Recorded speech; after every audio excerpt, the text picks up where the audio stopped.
मुक्ति तुम्हें मिलेगी। और तुम्हारे पीछे पीछे हरि आएंगे खुद, पाछे पाछे हरि फिरे, कहे कबीर कबीर।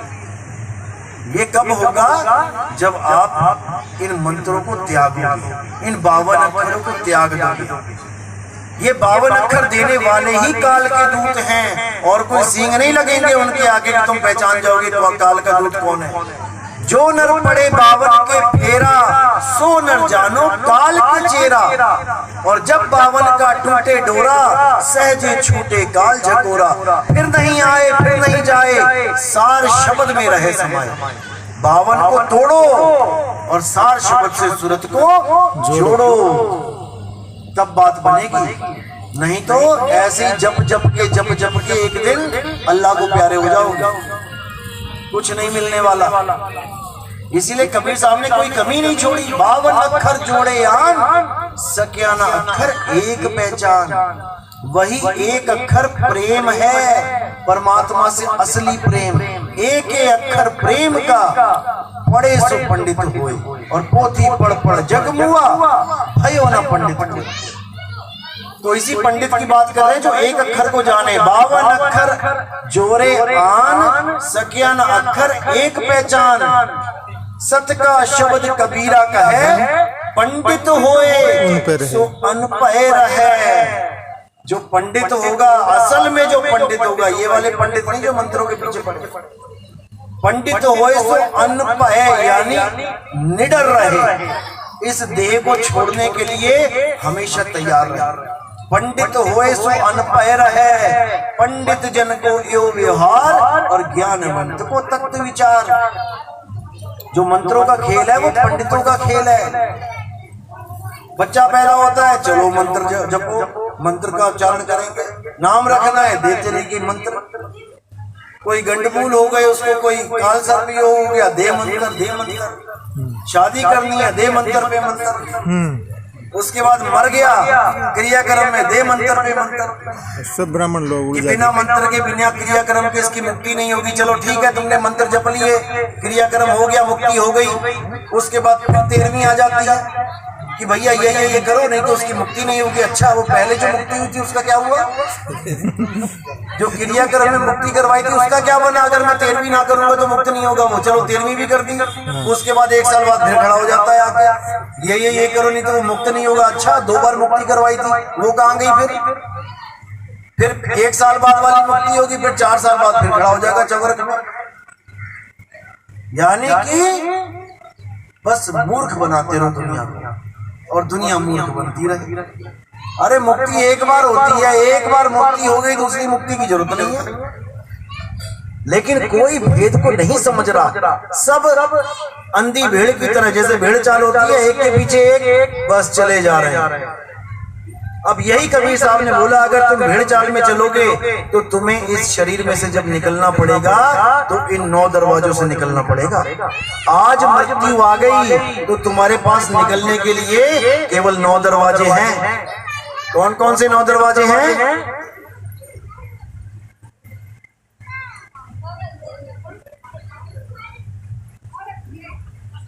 दो कान के छेद, 2 आंख के छेद, 2 नाक के छेद, 1 मुंह का छेद, और नीचे लैट्रिन बाथरूम के छेद।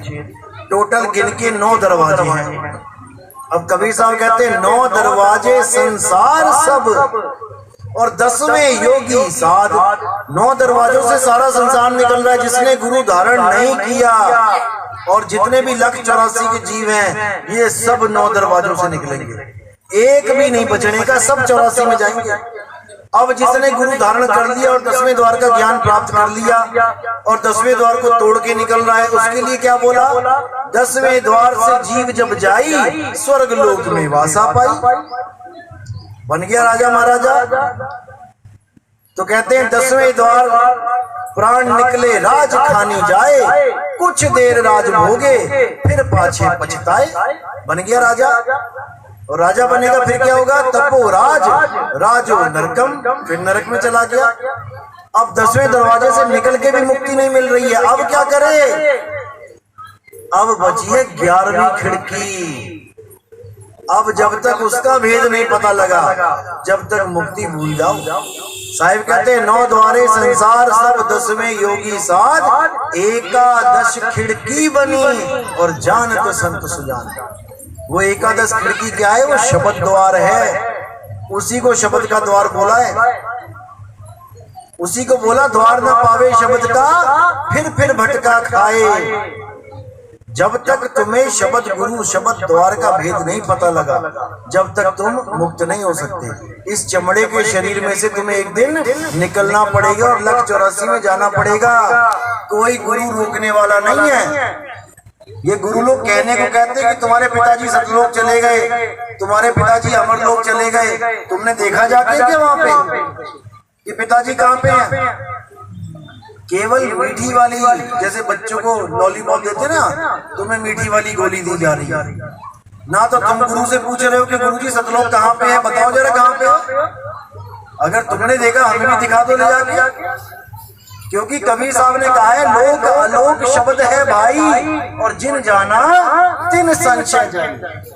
लोक अलोक शब्द है भाई, असल में सतलोक क्या है? शब्द ही सतलोक है, और कोई लोक नहीं है कि कोई आसमान पे सतलोक बनाए। कबीर साहब कहते हैं हम वासी वा देश के, जहाँ जात वर्ण कुल नहीं, और शब्द मिलावा हो रहा देह मिलावा नहीं। जिस देश में मैं रहता हूँ वहां पर देह नाम की चीज नहीं है कोई। तो तुम्हारे पिताजी कहाँ बस गए जाके वहां पे सतलोक में? देह मिलावा नहीं। अब आगे क्या कह रहे हैं? हम वासी वा देश के, जहाँ जात वर्ण कुल नहीं, सैन मिलावा हो रहा शब्द मिलावा नहीं। क्योंकि इन गुरुआ लोगों ने शब्द के नाम पे बड़ी बड़ी दुकानें चला दी हैं कि हम भी शब्द देते हैं, हमसे शब्द ले लो, हम भी शब्द देते हैं।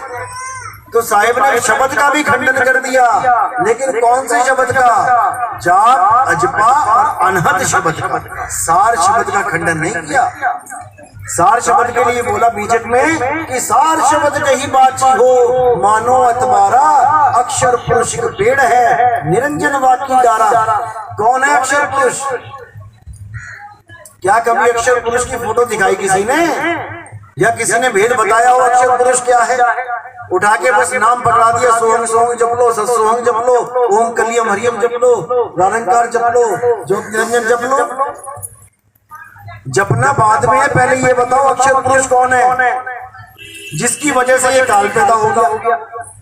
अब इसी काल ने हमारा जीना आराम कर रखा है। अब क्या गारंटी है ये काल दोबारा पैदा नहीं होगा? एक बार मरे तो इसको पैदा करने वाला ही अक्षर पुरुष है, और ये बार बार पैदा करता है। जब तक अक्षर पुरुष नहीं चेतेगा, जब तक ये काल मरने वाला नहीं है, ये काल बार बार पैदा होगा। और ये हमारे हाथ में है कि काल को पैदा करना है कि मारना है। कबीर साहब कहते हैं अरे मन को मार गगन चढ़ जाई, मान सरोवर पैठ न आई। हमें कह रहे हो कि मन को मार और गगन चढ़ जा, लेकिन कौन से गगन में चढ़ जा? रॉकेट में बैठ के जाना है क्या ऊपर? उसका कोई अलग हिसाब है। कैसे चढ़ना है, कौन चढ़ाएगा, कौन सी डोर है वो मकर तार की डोर, कैसे चढ़ेंगे उस पे, वो सब गुप्त भेद होते हैं। वो जब सतगुरु बताता है तब तुम्हें समझ में आता है मंत्र तो जपने ही नहीं थे, ये तो जपवा जपवा के इन्होंने हमें नरकों में डाल दिया। ना मैं जप में, ना मैं तप में, नहीं प्राण में, नहीं पिंड में, यानी देह में नहीं हूं मैं। और इन लोगों ने पिंड के अंदर ही परमात्मा घुसा दिया, परमात्मा को पिंड में बैठा दिया। कहते हैं तुम्हारे अंदर परमात्मा है, मेरे अंदर परमात्मा है। और जब मर जाते हो तो क्यों नहीं उठ पाते? उठाओ अपने गुरुओं को। जब परमात्मा उनकी देही में है तो क्या हो गया परमात्मा को? उठाओ, उठो गुरुजी। अगर परमात्मा गुरु की देह में है और जब वो गिर जाते हैं, मर जाते हैं, तो उनको उठा के दिखाओ ना। फिर कहाँ चला जाता है परमात्मा तुम्हारा?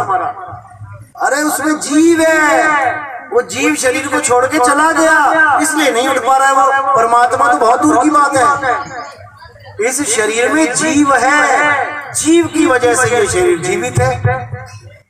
और तुमने उसको परमात्मा बना दिया कि परमात्मा देही में है। बताओ, ये 5 तत्वों, ये 25 प्रकृति, 3 का पिंजड़ा है। 5, 25, 3 का पिंजड़ा, वाह में तुमको राखे हो, तुमको बिसर गई सुध घर की, महिमा आपन भागे हो। 5, 25, 3 के पिंजड़े में परमात्मा को थोड़ी नहीं उसमें बैठा दिया काल भगवान ने। 5, 25, 3 का पिंजड़ा, वाह में तुमको राखे हो, हमको नहीं, तुमको राखे हो। तोते को पकड़ के रख दिया पिंजड़े में। अब तोते को कह रहा है कि तेरा आसमान पिंजड़े में ही है। अब जब आसमान पिंजड़े में है तो तोता उड़ेगा कहां? फिर तो तोता हमेशा पिंजड़े में ही रहेगा। तो फिर क्यों कहते हैं कि पिंजड़ा टूट गया, तोता उड़ गया? अब परमात्मा था पिंजड़े के अंदर, तोता क्यों उड़ गया? अगर उड़ गया तो कहाँ उड़ गया? जब परमात्मा पिंजड़े में है, तोता कहाँ पिंजड़े को छोड़ के उड़ गया? परमात्मा रह गया पिंजड़े में और तोता उड़ गया, पता नहीं कहाँ उड़ गया। बच्चा समझ रखा है लोगों ने, मजाक बना लिया परमात्मा का। इसमें केवल सूरत है इस शरीर में, और वही अपने आप को जीव का आभास करती है कि मैं जीव हूं। और साथ में कौन रहते हैं? 2 लोग और रहते हैं। कौन कौन रहता है इस घर में? किसी का भी कोई घर है, वहां पे 4 जीव रहते हैं। उनसे पूछो, कोई आया, हाँ जी इस घर में कितने लोग रहते हैं? वो कहेंगे 4 रहते हैं। तो क्या 4 रहते हैं क्या उस घर में? 4 लोग तो वो है जो राशन कार्ड में रहते हैं, जिनके नाम है। बाकी कौन कौन रहता है उस घर में गिन नहीं पाओगे। छिपकलियां रहती हैं, कॉकरोच रहता है, चींटियां रहती है, मकड़ियां रहती हैं, मच्छर मक्खी रहते हैं। उसी घर में रहते हैं जिसमें तुम सोच रहे हो कि केवल हम रहते हैं इस घर में। अब इस काया में कौन कौन रहता है? तुम सोच रहे हो मैं अकेला रहता हूँ। अकेले नहीं रहते हो। अलग पुरुष जब किया विचारा, 184 धागा डारा। 5 तत्व की गुदड़ी बीना, 3 गुणों से ठाड़ी कीना। अब तामे जीव ब्रह्म और माया। कौन कौन रहता है इस गुदड़ी में? ब्रह्म जीव, तामे जीव ब्रह्म और माया, ये तीनों तो मेन है राशन कार्ड होल्डर। तामे जीव ब्रह्म और माया, समरथ कैसा खेल बनाया। तो कौन कौन रहता है इसमें? जो मेन है, जीव ब्रह्म और माया, और 3 गुण, और साथ में गणेश जी भी हैं।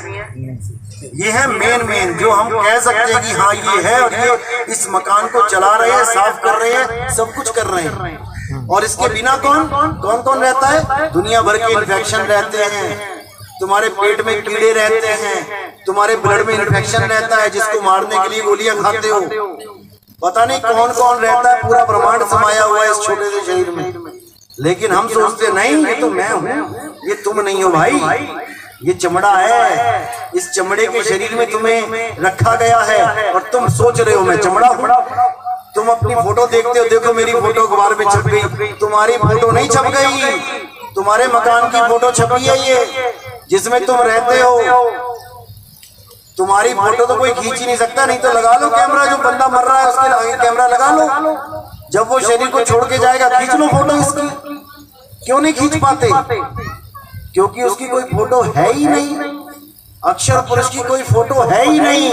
वो तो अविनाशी पुरुष है, उसका कोई रंग और रूप और रेख नहीं है। जब उसका कोई रंग रूप रेख नहीं है तो सतलोक में कौन से मकान में रहेगा वो? कौन सी झोपड़ी में रहेगा सतलोक में? कौन सी सड़कें होंगी उसके चलने के लिए जब उसका पैर ही नहीं है? जब जीव के हाथ पैर ही नहीं है तो वो सड़कों का क्या करेगा? तुम्हारे सतलोक में महलों का क्या करेगा? ऐसे मूर्ख बनाया गया इस जीव को। तो गुरबाणी में भी आता है कि रूप न रेख न रंग, प्रभु 3 गुणा तो भिन्न। उसका कोई रंग नहीं है, कोई रूप नहीं है, कोई रेख नहीं है, लेकिन फिर भी वो है, और उसको अनुभव किया जाता है। उसको दिखाया नहीं जाता कि तुमने परमात्मा को देख लिया, मुझे भी दिखा दो।